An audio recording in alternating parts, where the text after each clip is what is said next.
Hello, everyone. Hope all is well. I have the final assignments posted. Let me scroll down to them. You are going to be covering chapters 13 through 15, which discusses working with families from diverse backgrounds and working with families in particular circumstances, like, for example, child abuse and child neglect. And then also working with challenging behaviors in parents. So you'll see there's several resources that I have put up that you need to go over also beside the information in your textbook.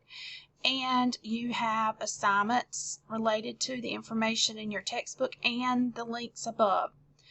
Also posted is your final exam. Your final exam will be multiple choice, and it covers chapters 10 through 15. You have 2 attempts at this exam. Also, it's very important that all your assignments be submitted, including the final exam, no later than Sunday, May 10th.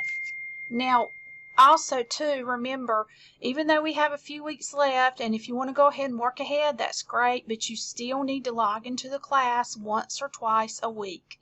I hope all is well. Please send me an email or a message if you have any concerns or questions. Take care. Thank you.